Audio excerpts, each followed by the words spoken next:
Shalom, Midweek Worship Community dimanapun Anda berada, di dalam dan di luar negeri. Mari kita pada hari ini kita akan sama-sama menyembah Dia, Tuhan dan Raja kita. Let's worship Him.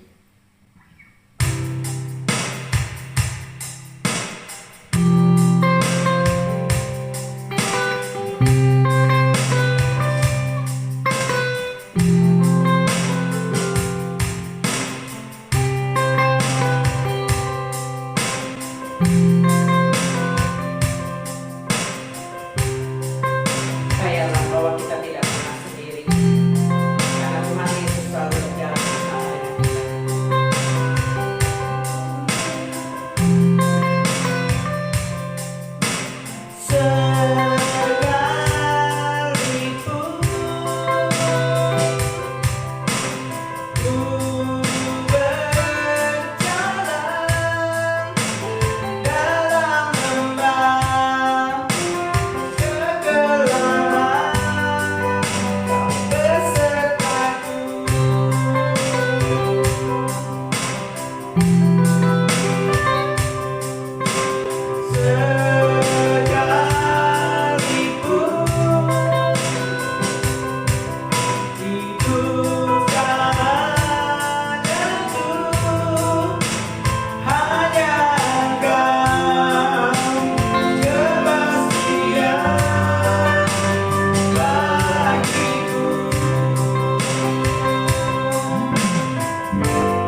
bersyukur Tuhan atas kasih Tuhan yang luar biasa dalam kehidupan kami, sehingga sampai detik ini kami boleh terus menikmati kemurahan Tuhan, kebaikan Tuhan. Walaupun setiap persoalan mungkin masih ada dalam kehidupan kami, tapi kami percaya bahwa Tuhan selalu ada bersama dengan kami. Dan biarlah kami juga menyerahkan hidup kami sepenuhnya ke dalam tangan Tuhan, sehingga kami tidak berjalan dengan sendiri-sendiri, tetapi kami harus pastikan bahwa hidup kami ada di dalam naungan kasih-Mu, bahwa perjalanan hidup kami selalu ada bersama dengan Engkau. Tuhan, teguhkan kami senantiasa lewat firman-Mu, dan biar hati kami juga boleh Tuhan terus lembutkan, sehingga kami boleh memiliki hati yang senantiasa menyembah, hati yang berkenan di hadapan Tuhan. Kami percaya firman-Mu pada saat sore hari ini juga akan membuat kami terus dipulihkan, dan biarlah kehidupan kami boleh menyukakan nama-Mu. Urapi hamba-Mu yang akan menyampaikan firman-Mu dengan kuat kuasa-Mu, dan urapi setiap kami yang mendengar Midweek Worship Community. Kami pasti diberkati. Di dalam nama Tuhan Yesus kami bersyukur dan berdoa. Haleluya. Amin. Amin. Yes. Mari kita sambut firman Tuhan dengan penuh semangat, karena Amen. itu adalah kekuatan Allah yang bisa menyembuhkan, Yes. memulihkan kehidupan kita. Yes. Dan firman Tuhan akan disampaikan oleh Pastor Ezra. Enjoy His Word. Halo semuanya, senang sekali bisa bersama dengan Anda semua di GBIS Calvary. Tidak lupa saya mengucapkan terima kasih buat kesempatan yang diberikan kepada saya untuk bisa membagikan sebuah pesan yang saya berdoa boleh menginspirasi kehidupan kita semua. Perkenalkan, nama saya adalah Ezra Sutopo. Saya berasal dari gereja Alpha Omega Church, ada di Surabaya, Jakarta, Palangkaraya. Dan satu hal yang selain Tuhan percayakan kepada kita gereja Alpha Omega Church, kita juga dipercaya Tuhan untuk mengerjakan sebuah tim praise and worship yang menulis banyak lagu-lagu baru untuk menolong bicara kepada kehidupan orang. Sebuah grup band namanya adalah Sound of Praise, dan lewat kesempatan Sound of Praise ini Tuhan mempercayakan banyak lagu untuk boleh jadi berkat buat banyak kehidupan. Sekali lagi thank you buat kesempatan yang diberikan. Saya berdoa message ini boleh menolong kita semua. Message hari ini saya beri judulnya adalah Loud. Artinya adalah keras, oke? Ya, saudara, pernah nggak kalau saudara lihat ketika orang dari agama apapun, dia punya gaya yang menyembah atau gaya dia beribadah itu beda dengan gaya kita, dan kemudian kita wondering kenapa ya orang itu ngelakuin itu. Saya kalau ke Bali, saya lihat orang bawa sesajen, kadang saya wonder awal-awalnya apalagi. Kenapa dia ngelakuin itu? Kenapa kok repot banget? Kadang ada orang yang menyembah dengan cara yang lain, beribadah dengan cara yang lain, sampai membungkuk dan lain sebagainya. Kenapa ada orang-orang yang melakukan hal itu? Nah, demikian juga dengan kita. Kalau kita lihat di gereja, kenapa orang itu nyanyi, tepuk tangan, ada yang nangis-nangis, ada yang lompat-lompat. Why? Bahkan kalau di gereja kita, di Alpha Omega Church, orang itu diberitahu setiap minggu kita mengingatkan. Kita harap Anda gak merasa canggung dengan cara kita mengangkat tangan, menyanyi, melompat. Karena kita yakin lagu itu bisa membangkitkan iman dan lain sebagainya. Tapi why? Why people do that? Kenapa ketika kita bikin music, Sound of Praise, kenapa kita bikin lagunya itu buat sebagian dari Anda mungkin yang Anda pernah dengar. Lagunya kadang, hingar-bingar, rame, rancak, why? Nah, apa dasarnya? Nah, saya ingin ngajak kita lihat bersama-sama. Kita akan melihat sebuah cerita dalam kitab Lukas pasal yang ke-17, ayat 11 sampai yang ke-19. Oke? Lukas 17 ayat yang ke-11 sampai yang ke-19. Dalam perjalanannya ke Yerusalem, Yesus menyusur perbatasan Samaria dan Galilea. Ketika ia memasuki suatu desa, datanglah 10 orang kusta menemui dia.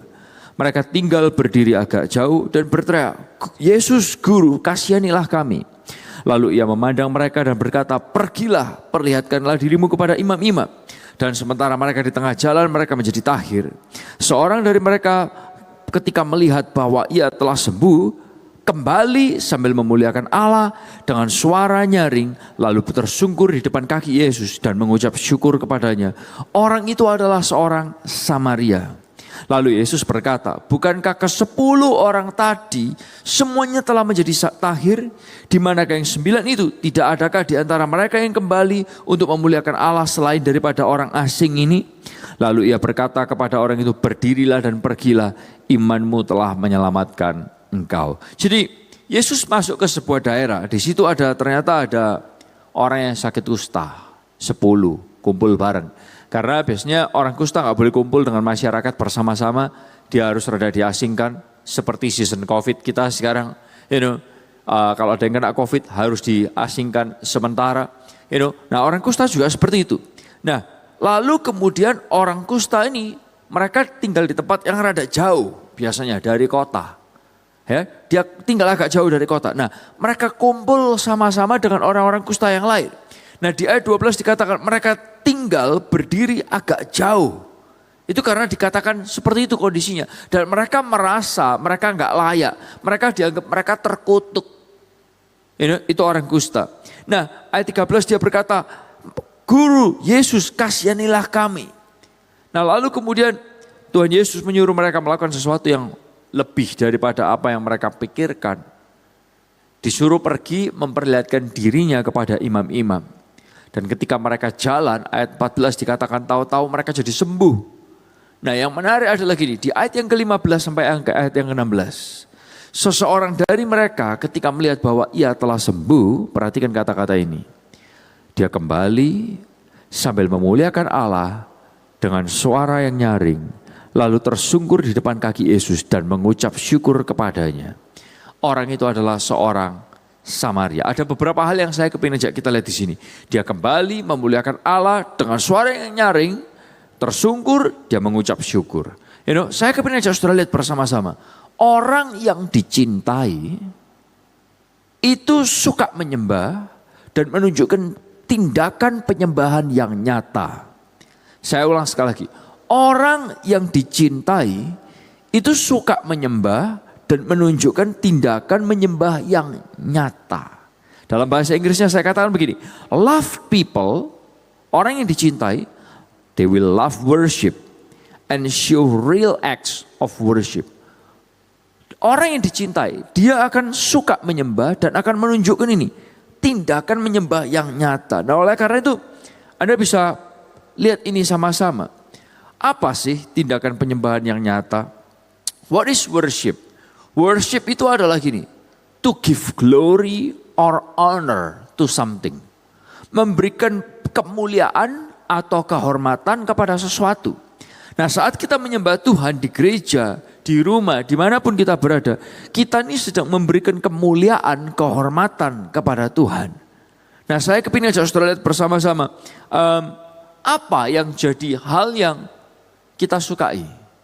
Apa yang jadi hal yang kita cintai banget dan kita berikan penyembahan kepadanya, kita berikan kemuliaan kepadanya. Nah, bagaimana kita menyembah dan memuji Tuhan?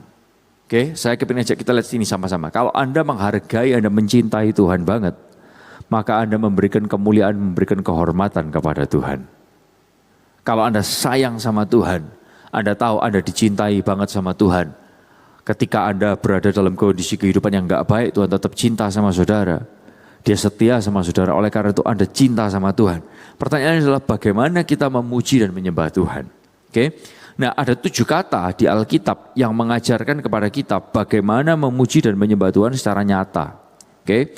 Yang pertama adalah kata-kata dari penyembahan dalam bentuknya adalah ini. Yang pertama, yada. Oke? Yada. Yada itu apa? Yada itu adalah mengucap syukur karena apa yang telah diterima dengan cara gini saudara. Mengangkat tangan. Mengangkat kedua tangannya. Buat Anda yang nonton, Anda bisa ingat akan hal ini. Mengangkat tangan. Anda bisa bayangkan ketika mungkin Anda bangun pagi. Mungkin Anda selesai satu hari. Anda mengangkat tangan dan Anda berkata, Tuhan thank you buat hari ini. Thank you buat hari yang baru ini. Ini adalah meresponi anugerah dan cintanya Tuhan. Thank you engkau kasih aku kesempatan lagi. Bapak Ibu Saudara-saudara, dan saya ingin ngajak saudara lihat ini bersama-sama.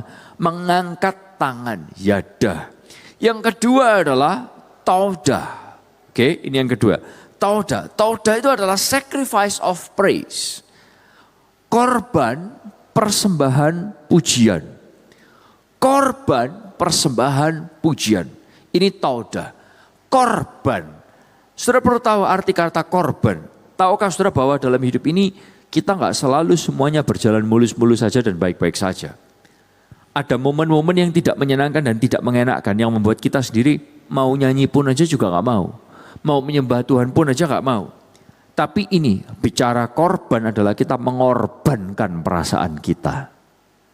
Kita mengorbankan kenyamanan kita. Kita mengorbankan mood kita. Kita mengorbankan ditukar dengan apa? Kepenuhannya Tuhan bagi hidup Anda. Di ayat yang ke-14 dari Lukas 17 tadi di situ diceritakan. 10 orang kusta ini, mereka lagi kusta sama Yesus disuruh pergi nunjukin diri ke imam. Buat apa? Nunjukin diri ke imam pasti akan dikatakan, kamu kusta. There is no point. Mereka berharap Yesus doain, mereka sembuh. Tapi ternyata Yesus gak doain, Yesus suruh mereka pergi. Tapi perhatikan saya. Ketika mereka mungkin lagi jengkel sama Yesus. Mungkin ketika mereka lagi, Yesus kok gini, aku kok gak disembuhin. Kok gue gak di-touch sama Yesus, malah disuruh pergi. Tapi ini yang menarik. Dikatakan, sementara mereka di tengah jalan, tahu-tahu mereka menjadi sembuh. Ketika mereka di tengah jalan, as they went, they were cleansed. Saat mereka di tengah jalan, kejalanan yang mereka habis ketemu Yesus, gak seperti yang diharapkan. Tapi ternyata mereka jalan dulu, lalu kemudian kesembuhan terjadi. Ada momen di mana kita perlu mengorbankan perasaan kita, lalu kemudian mujizat terjadi. Bapak, Ibu, Saudara yang kasih Tuhan, ini bentuk penyembahan yang kedua. Taudah, korban persembahan pujian. Nah, yang ketiga adalah gini, berlutut sampai muka ke tanah. Seperti gambar yang dimunculkan ini. Orang kusta tadi yang kembali, lihat apa yang dia lakukan. Dia kembali sambil memuliakan Allah dengan suara nyaring. Lalu tersungkur di depan kaki Yesus. Berlutut adalah posisi merendahkan diri di hadapan Tuhan. Menyadari siapa Tuhan dan siapa kita. Tuhan ini maha agung, maha mulia, maha besar. Dan mengingatkan kita Engkau pemilik kehidupanku. Engkau bertahta dalam kehidupanku. Nah, yang keempat adalah ini bentuk penyembahan yang berikutnya. Kalau ini yang ketiga, ini tadi adalah barak. Yang artinya berlutut sampai mukanya ke tanah. Yang keempat adalah ini, halal. Halal itu adalah gini, to show, to boast, to be foolish, to be unashamed. Artinya gini, bangga, nekat, gila-gilaan, dan tidak tahu malu. Ini artinya halal. Bangga, nekat, gila-gilaan, dan tidak tahu malu. Wah, Anda mungkin berkata, yang benar aja pastor, masa di hadapan Tuhan gitu kayak gak hormat banget. Tapi coba saudara baca Mazmur 150 ayat yang ke-1. Ayat ini bersama-sama kita lihat. Haleluya, pujilah Allah dalam tempat kudusnya, pujilah dia dalam cakrawalanya yang kuat. Kata-kata pujilah di ayat ini, bahasa aslinya adalah ini saudara, halal. Yang artinya adalah gini, bangga, nekat, gila-gilaan, dan tidak tahu malu. Nah, dari kata-kata halal ini juga kita mendapat kata haleluya. Yang artinya gini, halal, terpujilah, Yahweh. Pujilah Yahweh dengan bangga, nekat, gila-gilaan, gak tahu malu. Ini artinya, haleluya artinya gini, pujilah Allah kita dengan bangga, nekat, gila-gilaan, dan gak tahu malu. Itu artinya. Aduh yang benar pastor, masa kita tuh kayak gitu, kita masa gak sungkan. Tahukah saudara, itu yang Daud juga lakukan ketika dia memuji Tuhan. Dia orang politikus yang top, terkenal banget. Dan dia bukan jadi politikus sembarangan karena mewakili keluarga. No, dia merangkak dari bawah. He was no one, become someone. Dia tahu susahnya memperjuangkan posisi yang dia miliki.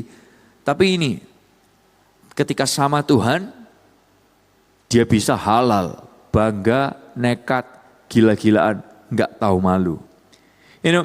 Seringkali saya tahu, kadang kita orang Indonesia bisa punya budaya sungkan. Tapi tahukah saudara, terhadap Tuhan, kita perlu bisa bangga, nekat, gila-gilaan, nggak tahu malu. Ini sesuatu yang kita perlu punya ketika kita ada di hadapan Tuhan. Sorga sendiri culture-nya gimana? Tahukah saudara, culture-nya kerajaan sorga ada yang mencatat gini saudara. Halal artinya adalah gini, to rave upon the Lord. To rave upon the Lord. Culture-nya sorga itu party. To rave upon the Lord. Zaman-zaman ini sebelum corona khususnya, ada yang namanya adalah rave party, itu happening banget. Rave party. Kalau di Jakarta ada yang namanya DWP. Di mana orang itu bikin musik dance yang datang itu belasan ribu. Belasan ribu. Kalau Anda pergi ke acaranya yang di dunia yang lebih gede lagi, itu puluhan ribu. Dan orang bisa rave party. Musiknya ajib-ajib. Why? Karena ini berasal dari mana? Dari halal ini tadi. Bangga, nekat, gila-gilaan dan tidak tahu malu. Dan tahukah saudara bahwa iblis dulunya adalah worship leader di sorga. Dia in charge untuk pujian dan penyembahan. Dia tahu bahwa manusia diberi akses yang sangat-sangat powerful ini. Nah oleh karena itu dia berusaha menduplikatkan dan dia merubah keperuntukannya. Orang dulu bangga, nekat, gila-gilaan kepada Yesus. Sekarang dibuat sama iblis dibalik. Bangga, nekat, gila-gilaan tentang drugs, tentang seks dan lain sebagainya. Sedangkan kita yang orang Kristen gak berani bangga, nekat, gila-gilaan terhadap Tuhan. Kita beraninya apa? Sungkan. Are you with me? Bukankah ini sesuatu yang kebalik? Kenapa gak ini? Kita punya gaya yang ini bisa bangga, nekat dan gila-gilaan kepada Yesus. Kenapa gak kita kalau kita sekarang dengar musik rave, musik ajib-ajib, kita berpikir, loh itu kan lagu dunia. No. Seharusnya musik yang seperti itu, kalau kita tujukan kepada Yesus, ini arti penyembahan sebenarnya. Bangga, nekat, gila-gilaan terhadap Tuhan. Dan mari kita kembalikan kemuliaan yang sesungguhnya kepada Yesus. Itu yang keempat, halal. Yang kelima adalah ini saudara, syabah.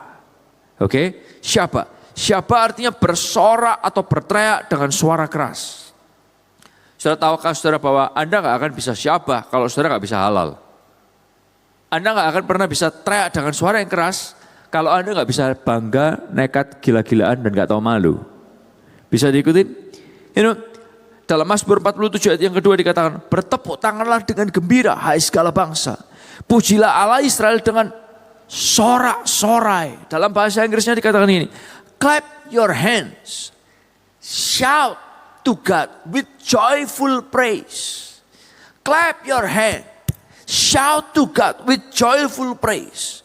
Nih, berteriak kepada Tuhan dengan suara yang nyaring, dengan suara yang keras. Saya tahu mungkin di season ini kita masih harus pakai masker ketika kita kumpul sekalipun.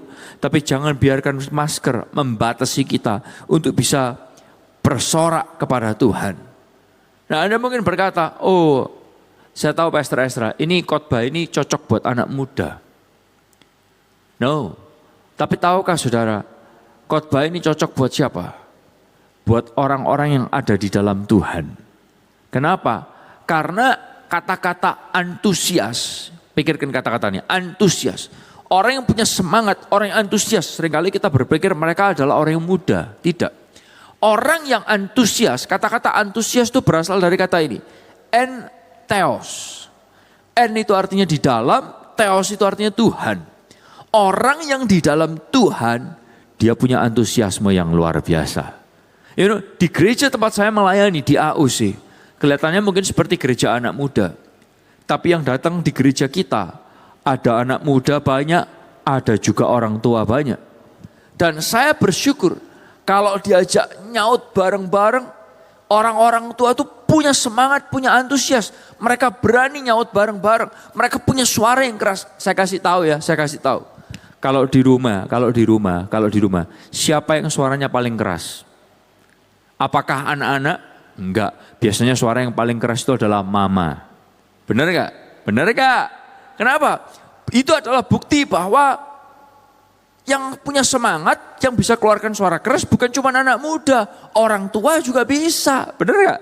Yang suara yang keras lagi adalah siapa? Papa kalau lagi marah, suaranya pasti kenceng. Benar gak sih?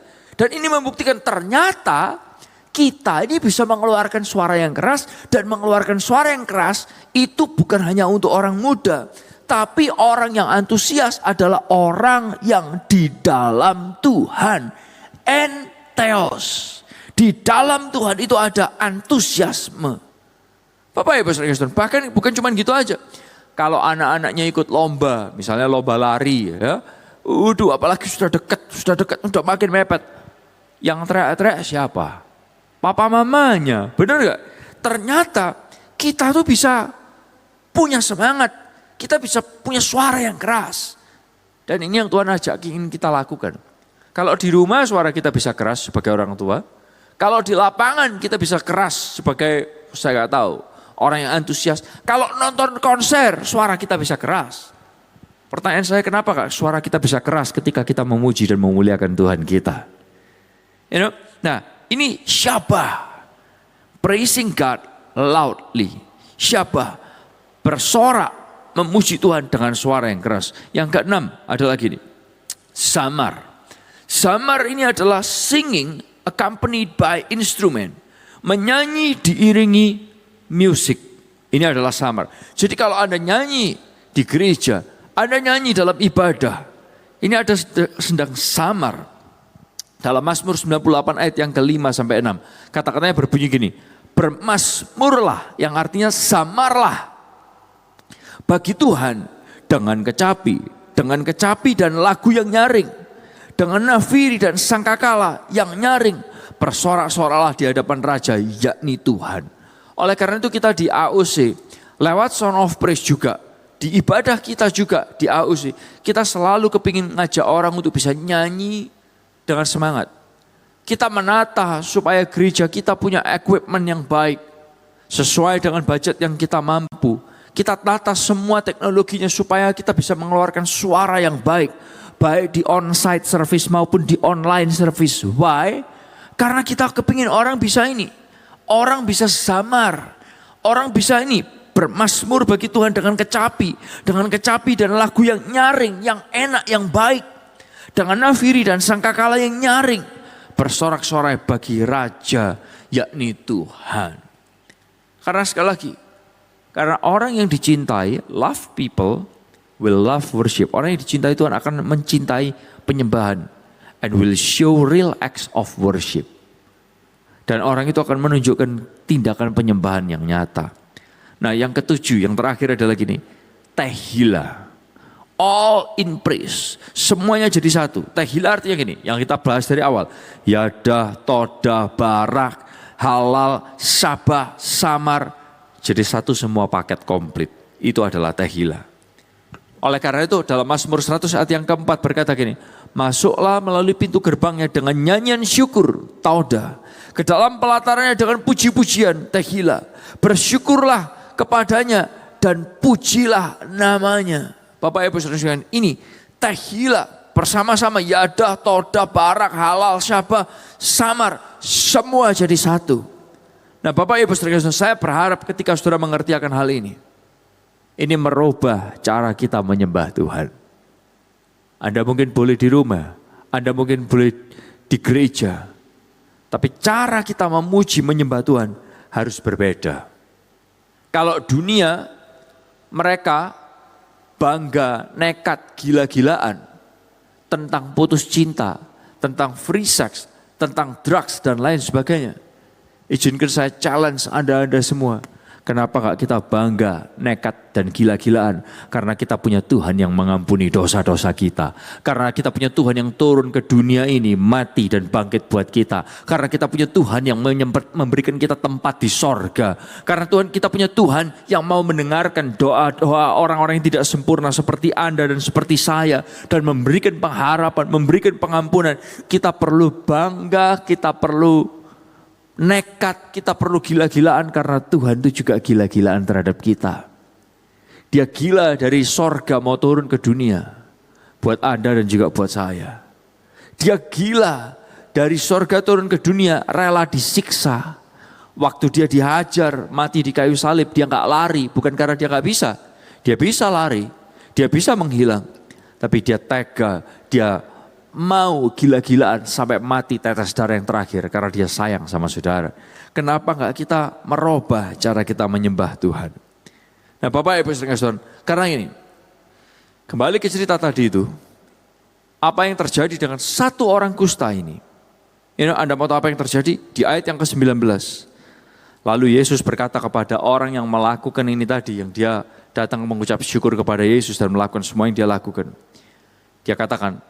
Dia berkata kepada orang itu, berdirilah dan pergilah, imanmu telah menyelamatkan engkau.